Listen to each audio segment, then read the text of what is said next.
Final show of 2025. Good to have you with us for the next 60 minutes. Got a lot to do. We'll talk some college football. We had a conversation with our friend Bill Bender of the Sporting News earlier in the week. We will play that for you coming up a little later on. We only had part of the conversation on Monday. The other part of it we saved for today. So we have that coming your way. Talk about the College Football Playoff Quarterfinal games, the Kyle Whittingham hire at Michigan. We'll get into that some as well. Kurt Helin will be here. Pro Basketball Talk at NBCSports.com. Kurt Helin will be here. We'll get into it with him on the top NBA items of the day, partly which will concern what I'm getting into in the big story. We've got odds and ends a little later on as well.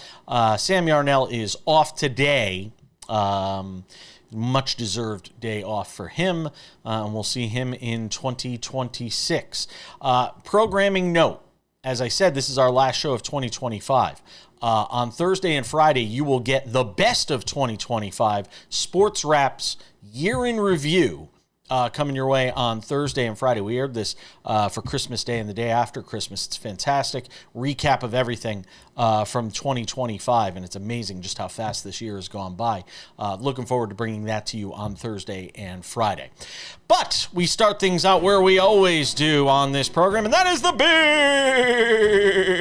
big story. And the big story starts out in the NFL. Stop me if you've heard this before. The Patriots have a problem with a player off the field. This one is Stefon Diggs, the team's leading receiver. Yesterday, we were all shocked when we saw the news come across that he is facing felony charges of strangulation and a misdemeanor charge of assault from an alleged incident that took place on December 2nd. Mike Reese, among many others, reporting on this for ESPN. So there was a motion hearing that took place yesterday at a district court in Massachusetts. What's crazy is his arraignment on this isn't scheduled for like 6 weeks from when the incident allegedly took place, and almost a month from now, 3 weeks from now, which will be Friday, January 23rd. Now, if you look at the calendar for the NFL, that is right before the start of the AFC Championship game. So the timing there, not optimal if you are a Patriots fan or Patriots management. But it seems to me like the NFL is probably not going to do anything with this between now and the end of the season, because they go and do investigations on their own. So unless he's jailed by Massachusetts authorities, which he's probably not going to be, he'll be out on bail and he'll be able to go travel with the team and do what he has to do because it's his job. As crazy a story as this is, and I'll get into the details of the story in a moment, I don't think it affects anything. Other than maybe being a distraction, which if you know anything about the NFL, teams loathe distractions. But he's their leading receiver. They're not going to take him off the field. Whether that would be the right thing to do or not under these circumstances. And if you were in any other job in America, almost any other job in America, I won't say what some of the others are, but in almost any other job in America, you'd be pulled from your job. You'd be shelved. Maybe suspended without pay, suspended with pay, whatever it may be. You would not be at work if this was hanging over your head. Only in the NFL, though, and a couple other places can you get away with that. So according to a police report, a woman went to police on December 16th, shared she was working as a private chef on the day this incident allegedly took place. When Diggs entered her unlocked bedroom and allegedly smacked her across the face, and then after they had discussed money owed to her. According to police, she said she attempted to push Diggs away, and again, this is from the Mike Reese story at ESPN, when he allegedly tried to choke her with his elbow around her neck and later threw her onto the bed and said lies when she said she had not been paid. She left her position after the alleged assault to stay with a friend.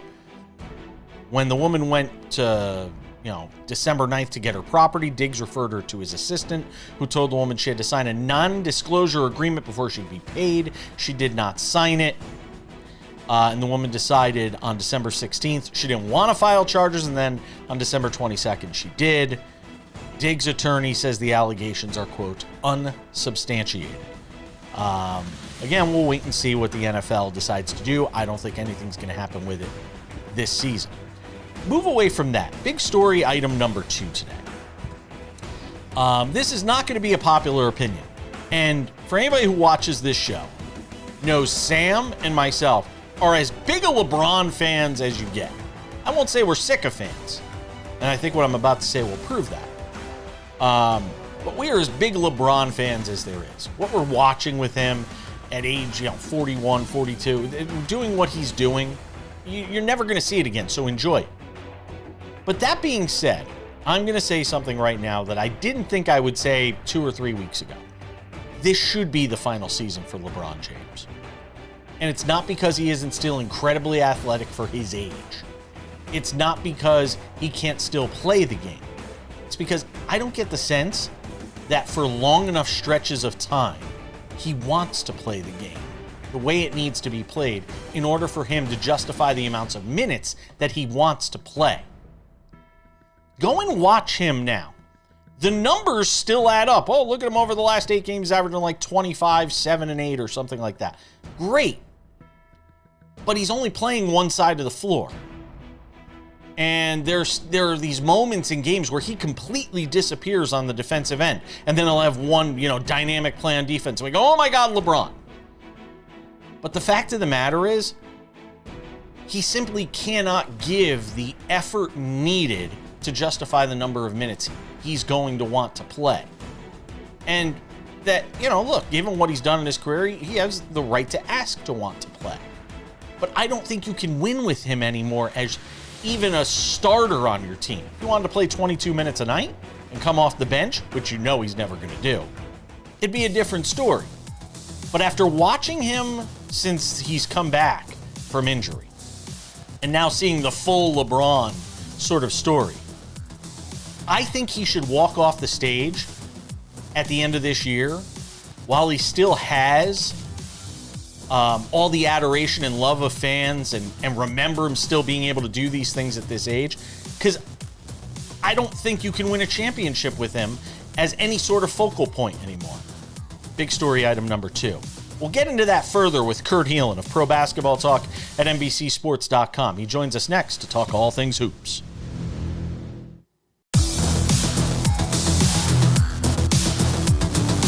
Welcome back to this New Year's Eve edition of SportsWrap. Again, a reminder, we're off Thursday and Friday. We'll be here in spirit, but I won't physically be here. I'll be sitting by a pool. Well, no, it's not even warm enough to sit by a pool in Palm Springs. It's going to be raining for days. We have the best of 2025, SportsWrap Best of 2025 for you on Thursday and Friday. Back on Monday to recap all the college football and NFL and get you set for the playoffs and Black Monday. It'll be great. Let's talk some NBA. There he is, the great Kurt Helin, Pro Basketball Talk at NBCSports.com. Hangs out with us on the program because nothing will stop us from having these conversations. I would hope not. Nope, nothing will stop us. I'm going to play with poker chips while I sit here during this segment. So if you hear this weird clacking sound, it's just okay. Me. It's my nervous thing. Are you playing while you're in Palm Springs? Is that the deal? Maybe. Let's talk about the Lakers because since we last talked, we had JJ Redick go off in a press conference. Then he kind of walked it back a little bit, talking about the lack of effort on defense, going to be an uncomfortable practice. I'm talking about guys not committing, not buying in on the defensive side of the ball. And then they have this game against Sacramento, and oh my God, everything's great. It's Shangri-La. And then the reality is it's Sacramento. And they play Detroit last night, and they get absolutely torched by this young, athletic, hungry team. And by the time it was done, they hung around for about 2.5 quarters of that game. By midway, end of the third quarter, you could start to see what was happening there. Is there anything that can drastically change the fate of the Lakers? I don't even know what their record is. It doesn't really matter because it's a fake number based on what we're watching this team currently be right now, especially without Austin Reeves. Is there anything that could dramatically improve this that makes them a factor in the second half of the season? Not really, no. Like the changes they need to make are more systemic, and frankly, it's something Mark Walter, the new owner, really has to step back and look at, because what are we saying? They don't have enough two-way players. They need, look, the NBA is trending towards what you saw with Detroit and you see in Houston, you see in these San Antonio, Oklahoma City, yeah. Right. Long, athletic guards who can play on both ends and shoot a little bit. You get a star. You need your Cade Cunningham. But then you surround Cade with guys who complement whatever you're going to do. Indiana did this last year. All right, we're going to play with Tyrese Halliburton. We're going to play up tempo. He doesn't defend, but we're going to put everything around him to maximize how we want to play with him. The Lakers need to do that with Luka. The blueprint's already there. I mean, Dallas went to the finals with him a couple years ago. They've got to get long, athletic wing defenders. They've got to get a running rim protector. They're Derek Lively or Daniel Gafford kind of guy. The kind of shifts they need to make are not the kind of thing you can just, hey, we go get this guy at the deadline and it's all better. It's not going to be all better. There are moves they might be able to make that make them better, but I don't know that move exists in a reasonable world for them. And the bigger picture issue is for them, this isn't new. For a few years, we've been, man, they need more shooting. Man, they need more length. Man, they need more two-way guys. They need. This isn't some secret. The league has not quickly evolved on a pivot to this. And the Lakers have been behind this. And Mark Walter's got to sit back and say, all right, we keep making the same mistakes over and over. How do we fix that? Is LeBron just going to go with the flow and just go through this whole thing this season, no matter how bad it gets, and just go through it? Or would he ask out? No, two things. He would not ask out mid-season. He's never done that, and I don't think he's going to do First that. time for everything. Yeah, at this point in his career, I don't think he's going to add that to his legacy. The other problem he runs into, it's the same one that Giannis Antetokounmpo is. How do you make it work? Yeah. I make $54 million. I want to only go to a couple specific places. There's no way to get there. Like you can't just get him to Golden State or New York or Cleveland or where Cleveland's over the second apron, so they're really hands are tied. There's just no trade to be made. So I don't think look, but this way, I would be shocked if a year from now he's on the Lakers. If next season he's on the Lakers, I'm done. I made the argument today in the big story that this should be his last year. Because while we see the glimpses and flashes, unless he wants to be a guy that came off the bench and played 18 minutes and 22 minutes and gave everything he had for 22 minutes a night, which he's not going to do, I only see it in flashes and in glimpses. And I hate to say it, he's not that guy anymore for those long stretches of time. He can only play one end of the floor. He can play defense for a possession and then takes 5 possessions off. That's just where he is. One more thing. I know this is going to be a contrarian view, and I want to just look at your face as I say this. Oh, no. Nico Harrison might have been onto something. If the idea of getting rid of Luka Doncic was, you can't win a champion. And this is what I always argued the argument for Nico was. You can't win a championship when your biggest star is this bad and lackadaisical and lacking the effort on defense that you had to trade him. Because even if everybody thinks he's this great offensive, once-in-a-generational talent offensively, you can't win with somebody like that as the focal point, the hub of your team. You can't win with a guy like that. Maybe Nico Harrison wasn't as dumb as we think. I tend to think you just have to build a very specific team around Luka. Again, the same way you had to around Tyrese Halliburton, who is not a great defender. You have to be very specific with what you're going to build around Luka, and the Lakers don't have it. Their bigger problem is going to be Austin Reeves has proved he's a number 2, but Austin doesn't defend. Now, even if LeBron leaves and you shift literally everything else, if you've got Luka and Austin as your 2 primary ball handlers, it's sort of the Knicks problem, right? Yeah. Yeah, but at some point, Brunson and Towns become the challenge, right? Can you defend well enough with those 2? And I think they can, by the way. I think they're the best team in the East right now. And they'd be my pick to come out of it. Mm-hmm. But it's not easy. It is not easy if you can target guys like that, it becomes a real challenge. And the Lakers are going to keep Austin this summer. So they've got to build specifically around that to make up for that. And it is it is going to be really difficult to do in a West where Houston is young and San Antonio is young, and frankly, Oklahoma City is still young. It's like, yeah, it's a mountain. I want to talk a little bit about the team that we watched dismantle the Lakers last night, and that being Detroit. We'll get to them coming up on the other side, because I also want to get to some Eastern Conference stuff with our friend Kurt Helin of Pro Basketball Talk at NBCSports.com, who hangs out with us today. He's got. Did you do the year-end piece yet? Can we promote it? Yeah, the year-end piece is it will be by the time, yes, it will be up by the time you read this. So, that's what I'm saying. All right. Check out his work over at NBCSports.com with Pro Basketball Talk. More with him in a moment.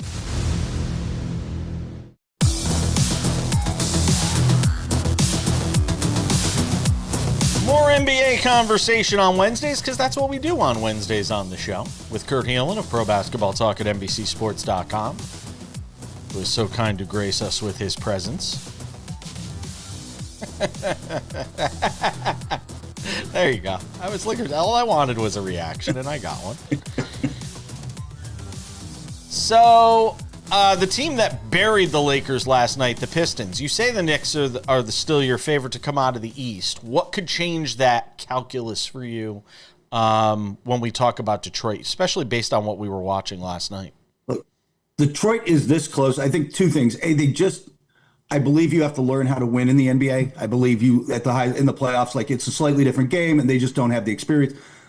The other part of that is, as great as Cade is, you have to have a secondary and third, frankly, offensive shot creator that you can really trust at a high level in a big moment. We look at the Bucks when they won in 21. Giannis Antetokounmpo was the sun, the moon, and the stars, right? It's a heliocentric offense completely around Giannis. But Chris Middleton was an all-star. Like, they had a couple other guys. They had Drew Holiday, right? They've got other guys who can do some ball handling, knock down shots, be creative, and defend. The Pistons need that second guy. It's why everybody keeps pointing to them trading for Lauri Markkanen, except Utah doesn't seem to want to give up on him. They don't seem to want to keep their pick this year, which is a whole different discussion. Whatever happens, they need to find that second guy and either develop or trade for that second guy. But I think they're this close, and I think that they have the assets. They are in the position. They are the team perfectly positioned to go all in on whoever, if it's not Markkanen, whoever that guy becomes. The Celtics have been surprisingly good to a lot of people. And now there's talk of Jason Tatum coming back. If they get Tatum back and can get him ramped up enough by late in the season, could they be the fly in the ointment in the East? Yes, absolutely, because Jaylen Brown has proven he is that guy. He might be fifth on my if I had to make an MVP ballot right now, and if we all first team, he might be fifth, for the fifth, like he'd be in that mix. They've gotten great play. Keita in the middle has been like the guy I thought that has stepped up and given them what they needed in the paint more than expected. Hauser has been great. The role players, Derek White has been, again, last night in particular, but in general has been brilliant. If you can, it's not hard to fit Tatum back into this, right? It's not like you're reinventing the wheel and sliding this guy. Like, he's already been in the system. So honestly, they are a completely dangerous team in an East where the teams at the top, as much as I like the Knicks, have flaws that you can go at. Boston's in that mix right now, as is. Like, just plug in Tatum, as is. This team is a legitimate threat. I'll throw another one at you, and again, this is prisoner to the moment stuff because I watched them last night. That Philadelphia-Memphis game, and I know you didn't get to see it, you were traveling, was a banger. Yeah. And it was great because it was vintage Ja Morant. It was Ja Morant of 3 years ago, and it was Joel Embiid of 3 years ago. And watching these two go back and forth, and Paul George and Tyrese Maxey and VJ Edgecombe, hits the game-winning three. If all the pieces are healthy in there, and again, that's a huge if, and we know that with health in the Sixers, is that another, I wouldn't, if they're a 7 seed, oh God, yeah, I don't want to play them. If that group that I saw last night is on the court, I don't want to see that team. They're capable of dialing it up for those moments, aren't they? And by the way, Edgecombe, what, 16 in the fourth and OT? What a find he He's has one been of the for best them. clutch players in the league this year. And by the way, the All-Star voting, the first round of All-Star fan voting came out, and Tyrese Maxey was number 2 in the East. That one surprised me. Like, I know how good Tyrese Maxey was. He would have been on, one of my ballots for a start. I didn't think that his popularity with fans in Yeah. general was at that level, but he has been phenomenal, and he got there. That team is so close. And I agree. I just can't trust them to. It's not just that they can't dial it up for a game or two, like, and make a series tight. But do you really think 6 out of, they can do that 4 times in 7 games? I'm just not. You got to show me. Like, you just actually have to do it at this point, right? You not to go all Missouri here, but show me. Fair enough. One last one, and let's kind of finish with save the best for last. Oklahoma City is 0-3 against the San Antonio Spurs. Yeah. They're going to play again on Friday night, I think.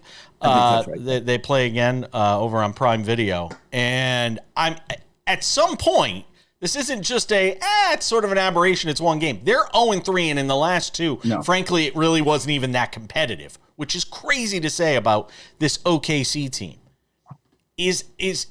Are the Spurs just that team? And the other thing I'll ask is this. While the Spurs are great against the Thunder, we also see them have these letdown moments where I watch them lose against the Jazz, who, by the way, are playing much better basketball lately, much more inspired basketball. Yeah. But I mean, are the Spurs just the kryptonite to the Thunder here?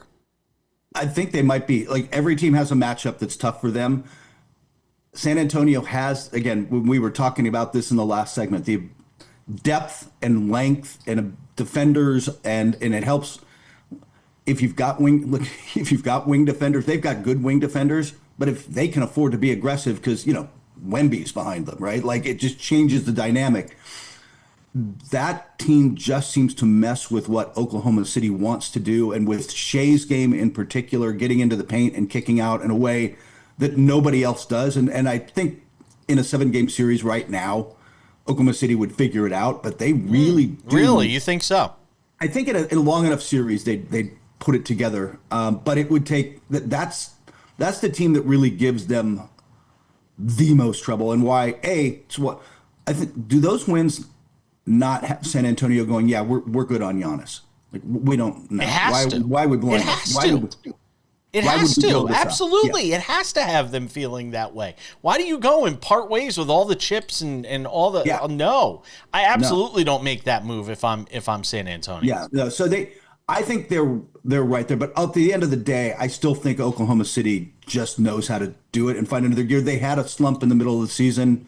It was bound to happen. I'm not stressed about them too much. The Spurs, and by to the me, way, you're not kidding about Utah. Keontae George is great. Yeah. They got Markkanen back. They've got guys there, and they're without Walker Kessler for the year, who's good.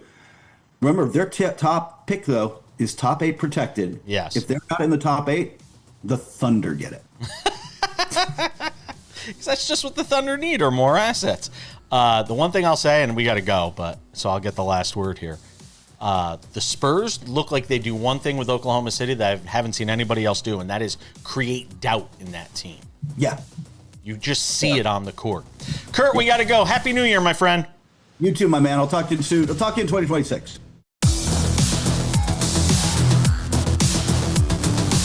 Welcome back to this New Year's Eve edition of Sports Wrap. Let's talk college football now with Bill Bender of the Sporting News, who does a terrific job on all things college football, helped us focus our attention on the College Football Playoff Quarterfinals. The one and only Bill Bender of the Sporting News, who was so kind to join me for the weekend edition of Sports Wrap over the weekend, because there was breaking news with Kyle Whittingham.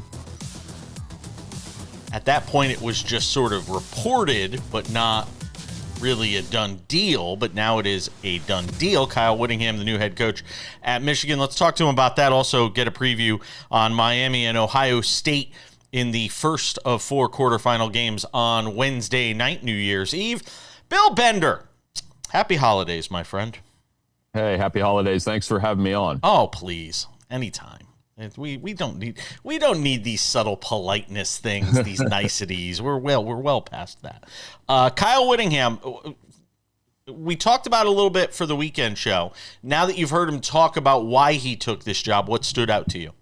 I just think it's the opportunity to get to the college football playoff, and perhaps, I don't know if Michigan will be national championship caliber in the next 5 to 6 years, but he's a coach that had opportunities at Utah, and they were always fighting for respect. When you go 10-2 at Michigan, you get the benefit of the doubt. You end up in the college football playoff, and he has a ton of experience. I think he'll bring a physicality to that defense, and I know that's a cliche, but you watch his teams play over the years, they're not an easy out, and I don't think Michigan will be either. Is it the grown-ups just being back in the room too? A lot. I think so. And even though, he is 66, people will harp on that age factor and say it'll be used in negative recruiting. But, the portal's part of this game now. Curt Cignetti's arguably the best coach in college football right now, and he's 64. Nick Saban was that was toward the end of his career where we were talking about his age. But I think Kyle Whittingham, this is a good challenge for him. And his time at Utah expired one way or the other. And it sounds like that was not a short-term breakup. You know what I mean? Yeah. Sam, I see Sam's facial expressions tell me something is coming. Well, I get it, Bill. I understand that it's a step up for Kyle Whittingham personally, but I still can't wrap my head around this entire situation. Why would Kyle Whittingham announce his retirement? Okay, all well and good. You're retired. You're 66 years old, like you said. Makes sense. Enjoy, right? Enjoy the rest of your life. Live out, doing whatever you want. Instead, he comes back, signs a 5-year contract that will take him through his age 71 season to be the not even top 20th highest paid coach in college football. Make it make sense, Bill.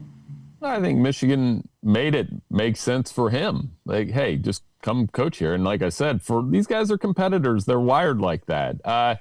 For Michigan, it's home run or closest thing to a home run, like a ground rule double at least, because they had this happen this late in the cycle. They had a complete embarrassment to the university, and you land one of the most well-respected coaches in college football and when we do those coach rankings every year, he's in the top 15. I've done them at Sporting News for 15 years, and he's never been outside the top 25. Miami, Ohio State. Let's talk about it. The line hasn't moved much. At least I don't think so, Sam. It's 9.5. It feels like it's been that from the get-go. 41.5, by the way, the total, for those of you who are considering wagering on it. As you've had time to sort of marinate in this matchup, what kind of stands out to you, and give me the argument for Miami on New Year's Eve? Well, the undercurrent is Miami's defensive line is going to dominate this game, and offensively, they should be able to run the football a little bit. But I just think we're undervaluing Ohio State so much in this matchup, a team that hasn't allowed more than 16 points in a game, a team that if they get it blocked and you give Julian Sayin time, he's going to find Carnell Tate and Jeremiah Smith. I know we're going to have a lot of nostalgia about the 2003 BCS championship game. I've got a couple pieces coming out on that later this week. But, I just think this is a matchup that the Buckeyes are built to win. And Miami will hang around, but I got it around 31-14 Ohio State. So you're saying comfortable cover. Enough. Like maybe, it's 9.5, so I think they'll win by double digits and maybe 14 to 17 points. One of my friends was like 27-13. Also would make sense. This is a very good Miami defense, though.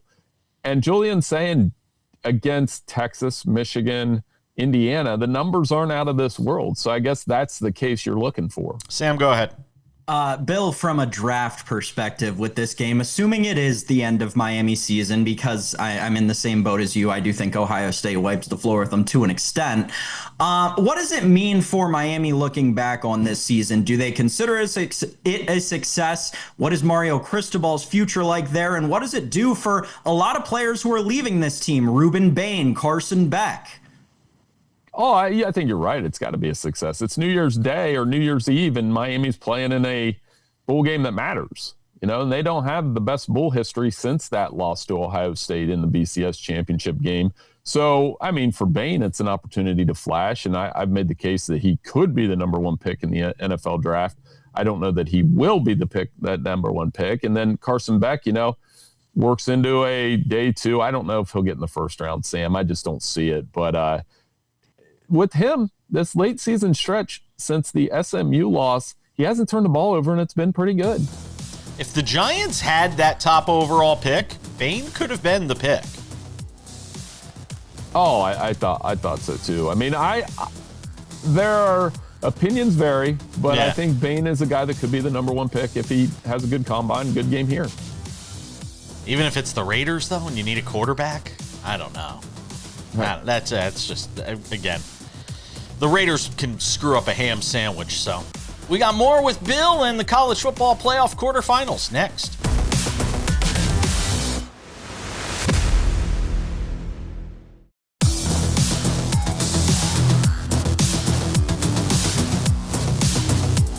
Let's talk some college football on this Wednesday edition of the show. The great Bill Bender hangs out with us from the Sporting News. College football playoff season is here. We've already discussed the Wednesday game. Let's get into the Thursday matchup. Thursday matchups, I should say, as we talk about this quarterfinal round. So, Bill, as you look into these, other three games, excluding Miami and Ohio State, where do you see the best potential for an upset? I mean, Oregon, Texas Tech isn't an upset to me. That's more of a coin flip game either way. I mean, when you have his line that short and Texas Tech is the higher seed and an underdog, it's kind of like a wash to me because of their defense being as good as it is. I just look at that independently as a really good matchup. So, answer would be Alabama. Can Alabama beat Indiana? And I think you'll know early whether it's possible. If Indiana can run down their throat and do what they've done to a lot of opponents this season, it'll be a blowout. If they can't run the ball and Alabama can't run the ball, then you could have one of those rock fights to 20. Good. I think rock fight to 20 is that's kind of the way I'm viewing it. That's where I love the under in this game at 48. I love it. Go under 48.5, Sam.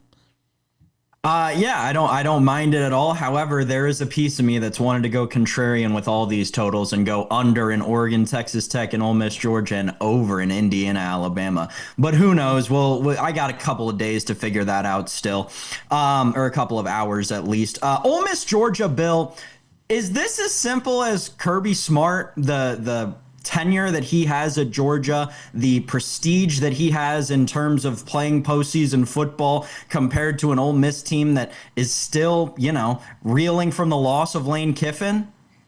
Well, I mean, you go back to that first matchup, neither team could get a stop into the third quarter. It was just back and forth. They couldn't stop Trinidad Chambliss, and Ole Miss couldn't stop Gunnar Stockton at all.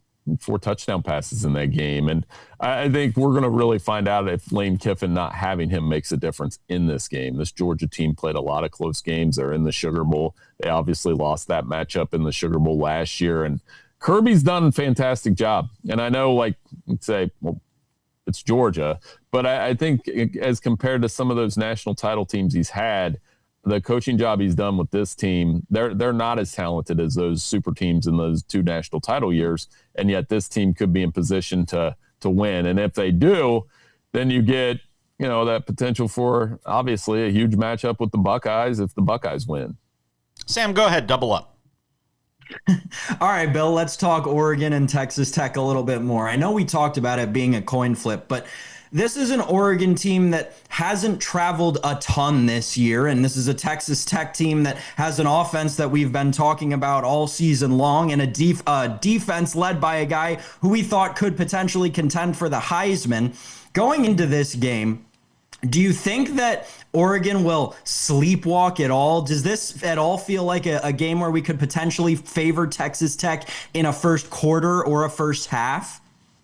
Oh, I think this game could play out a lot like Texas and Arizona State did last year, where Arizona State took that to double overtime, was a 4th down pass to Matthew Golden away from winning the game. And they played and represented the Big 12 very well, like I think Texas Tech will in this game. So while we're all on Oregon and believe that Oregon can win this game in convincing fashion, This is a very good Texas Tech team. They haven't been challenged. I know they lost to Arizona State, but they didn't have Baron Morton in that game.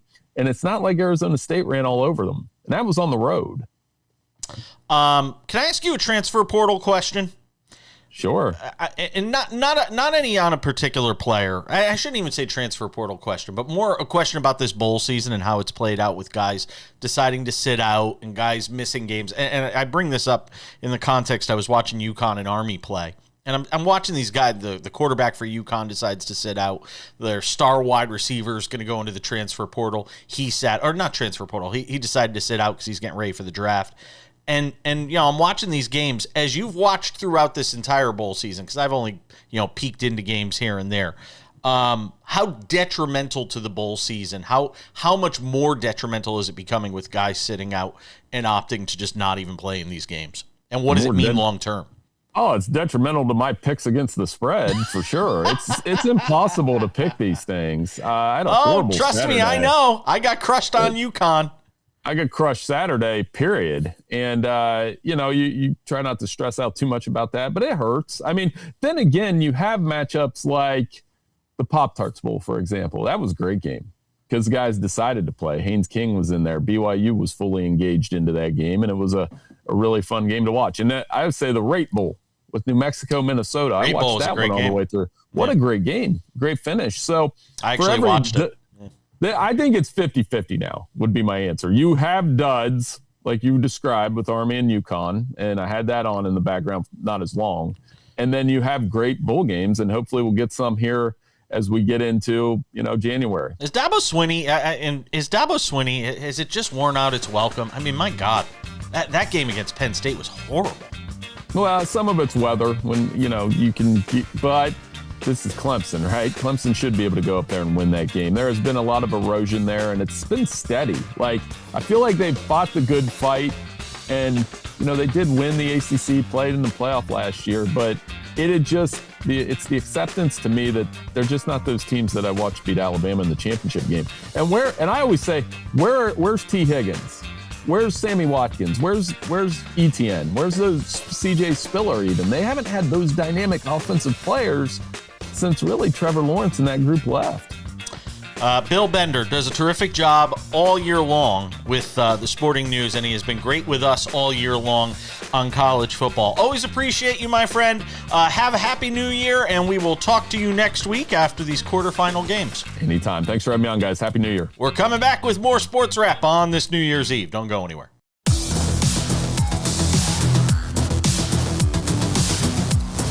Just about time to put the wraps on this baby for 2025. Wow. We only get to say that once a year. Wraps for the year. A couple of reminders before we go. As I mentioned at the top of the show, we will be off on Thursday and Friday. You will get Sports Wrap's Best of 2025, or I should say Sports Wrap's Year in Review show. Everything from all the major sports from the year 2025. We even get into the sports betting news from 2025, of which there was plenty. So make sure to watch that. Part 1 on Thursday, Part 2 on Friday. A couple other reminders. If you haven't done so already, make sure to subscribe to the Sports Wrap with Jason Page podcast. It's available on all your favorite podcasting platforms. Spotify, Apple Podcasts, YouTube Podcasts, iHeartRadio, TuneIn, Odyssey, Amazon. Anywhere you get a podcast, you can listen to this show. It works just as well as an audio companion. Monday through Friday, available on all your favorite podcasting platforms. We also have the Sports Wrap with Jason Page YouTube channel, which we are putting a lot of work into. If you have not checked this out yet, go and check it out. The Sports Wrap with Jason Page YouTube channel has the TV version of the show, Monday through Friday. We also have the Best of 2025, the Year in Review show there. You can watch the show commercial-free Monday through Friday on our Sports Wrap with Jason Page YouTube channel. Also there is Sports Wrap Shorts. These are usually about a minute long. They cover the top stories in sports, the top games every day and night. We are on top of it with Sports Wrap Shorts. I put a lot of work into this. So if you can, go and subscribe to our Sports Wrap with Jason Page YouTube channel. See Sports Wrap Shorts. They're also available on our TikTok, SportsWrap Jason Page, and on our Instagram, SportsWrap Jason Page. And without any further delay on this final show of 2025, time for some odds and ends. Odds and ends. Christian McCaffrey. So we're going to do some NFL here in odds and ends today because we didn't do much of it today. The big story in the NFL is Christian McCaffrey. And if you listen to the show, it might have been last week I said this to Sam. I said, he's going to burn out before they get to the finish line in this postseason. The 49ers are in an incredible position right now. If they win on Saturday night against the Seahawks, Niners right now 1.5-point underdogs at home in Santa Clara against the Seahawks. They will be the 1 seed. They will not have to leave Santa Clara for the rest of the football season, as long as that may be for them. And even in that position, there is a chance that Christian McCaffrey does not play this weekend. Sat out Tuesday's practice. He was clearly banged up towards the end of the game. Back stiffness. They were working on it late in the game in that matchup on Sunday night against the Bears.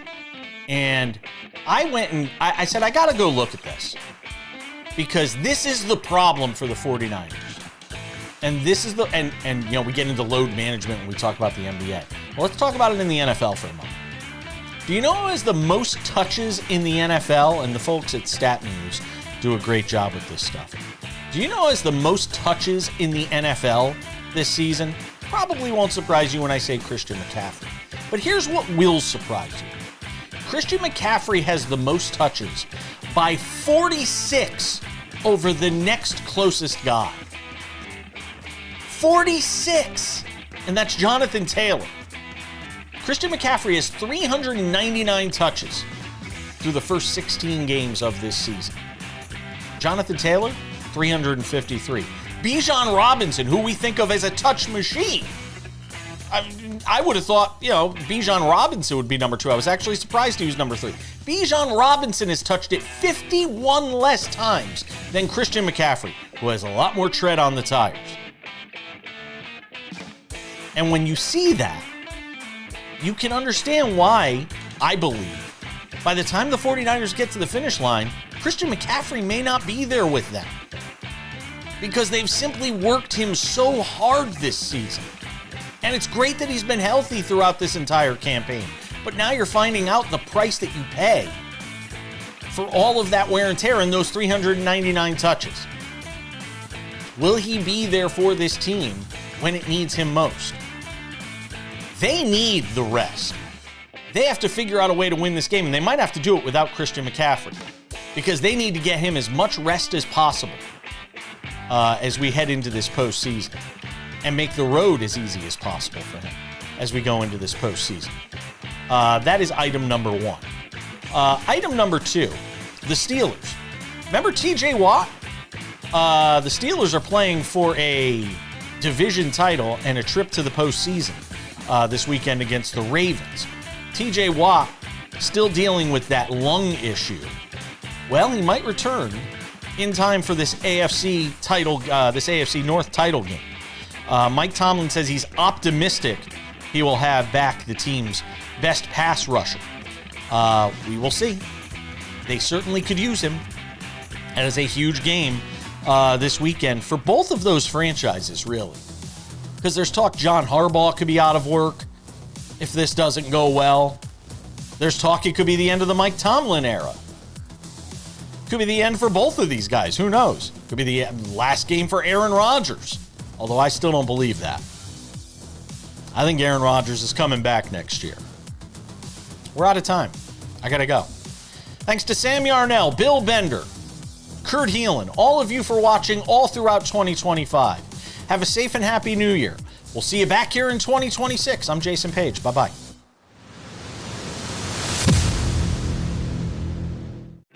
Hi there. I'm Jason Page. You like what you're watching? Subscribe. We've got SportsWrap shorts on this channel. We've got the show. We've got clips from the show. What else do you have to do? You probably follow a lot of other things that aren't half of as exciting. They're not half as exciting as this show is.